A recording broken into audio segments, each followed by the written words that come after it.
আসসালামু আলাইকুম। এখন শুনবেন সংবাদ শিরোনাম।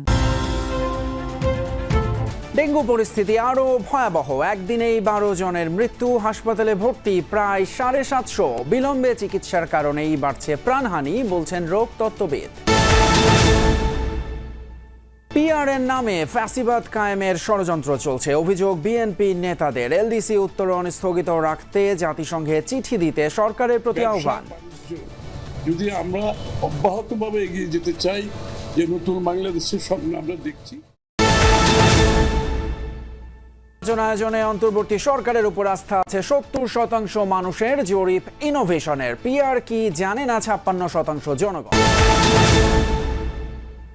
ভারত, মালয়েশিয়া সহ 5 দেশে সাবেক ভূমিমন্ত্রী সাইফুজ্জামানের বিপুল সম্পদের সন্ধান। দুদকের রেড নোটিশ জারির আবেদন মঞ্জুর। আসসালামু আলাইকুম। এতক্ষণ শুনছিলেন সংবাদ শিরোনাম, এখন শুনবেন বিস্তারিত। ডেঙ্গুতে বছরের সর্বোচ্চ মৃত্যু দেখল দেশ। 24 ঘন্টায় মারা গেছেন 12 জন। সবচেয়ে বেশি মৃত্যু বরিশাল বিভাগে। স্বাস্থ্য বিভাগ বলছে, জ্বর নিয়ে অবহেলা এবং দেরিতে চিকিৎসা শুরুর কারণে প্রাণহানি কমানো যাচ্ছে না। ডেঙ্গু এখন সারা বছরের রোগ। দেশের প্রায় সব জেলাতেই ডেঙ্গুর বিস্তার হয়েছে। সবচেয়ে নাজুক পরিস্থিতি বরিশাল বিভাগে। স্বাস্থ্য বিভাগের তথ্য বলছে, চলতি বছর ডেঙ্গু আক্রান্ত হয়ে হাসপাতালে ভর্তি হয়েছেন 41,000-এর বেশি মানুষ। গত 24 ঘন্টায় এই সংখ্যা 740। সবচেয়ে বেশি রোগী ভর্তি বরিশাল বিভাগে। আক্রান্তদের বেশিরভাগের বয়স 20 থেকে 40 বছরের মধ্যে।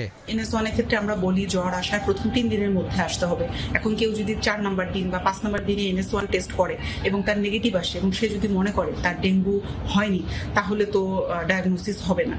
টাইমিং খুব বড় একটা ব্যাপার। NS1 এর ক্ষেত্রে প্রথম 3 দিনের মধ্যে করতে হবে এবং IgM এর ক্ষেত্রে 5 দিন পরে করতে হবে।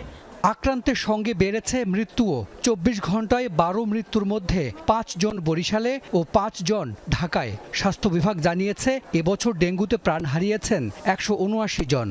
কিন্তু পেশেন্টগুলো আমাদের কাছে আসছে অনেক পরে, যখন আসলে আমাদের বেশি কিছু করার থাকছে না।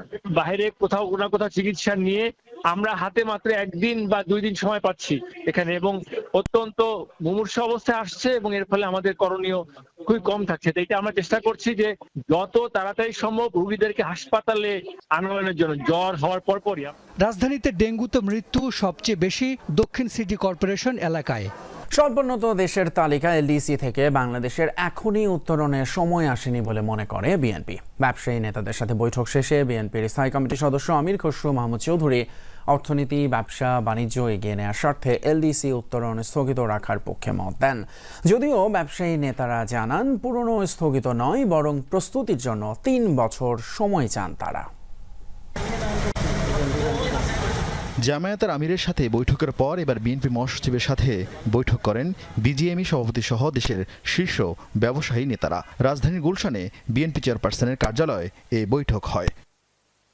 প্রধান উপদেষ্টার জাতিসংঘে যাওয়ার আগ মুহূর্তে প্রায় 1.5 ঘন্টা বিএনপি নেতাদের সাথে বৈঠক করেন ব্যবসায়ী নেতারা, যেখানে গুরুত্ব পায় এলডিসি থেকে উত্তরণের সময়সীমা আর শ্রমিক আইন প্রসঙ্গ।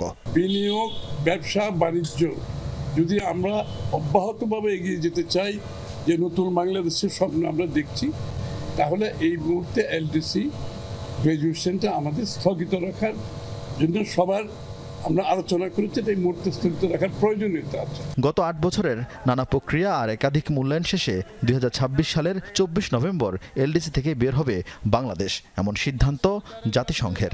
এই জন্য সরকারকে প্রস্তুতির অগ্রগতি জানাতে 31 অক্টোবর পর্যন্ত সময়সীমা বেঁধে দিয়েছে জাতিসংঘ। কিন্তু ব্যবসায়ীরা চান আরও 3 বছর সময়। এলডিসি গ্র্যাজুয়েশন আমরা পোস্টপোন করতে চাই না, আমরা ডেফারমেন্ট চাই। সেটাও বলেছি নির্দিষ্ট মাত্র 3 বছরের জন্য, এবং 3 বছর ডেফারমেন্ট এই জন্য লাগবে, আমরা এখনো প্রস্তুত না। এর মধ্যে একটা আছে ফলসিফাইড যে ডাটার ভিত্তিতে করা হয়েছিল, এটা হচ্ছে মূল বিষয় হচ্ছে আমাদের ইনফ্রাস্ট্রাকচার এখনো রেডি না।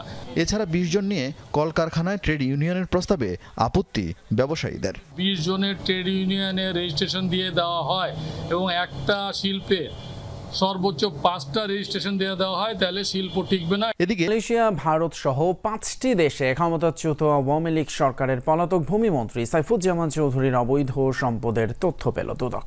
চট্টগ্রামের আনোয়ারায় রাতভর অভিযান চালিয়ে উদ্ধার হওয়া 23 বস্তা নথি থেকে প্রাথমিকভাবে মিলেছে এই তথ্য। অন্যদিকে সাবেক ভূমিমন্ত্রী এবং তার স্ত্রীর বিরুদ্ধে রেড নোটিশ জারির জন্য দুদকের করা আবেদন মঞ্জুর করেছেন আদালত।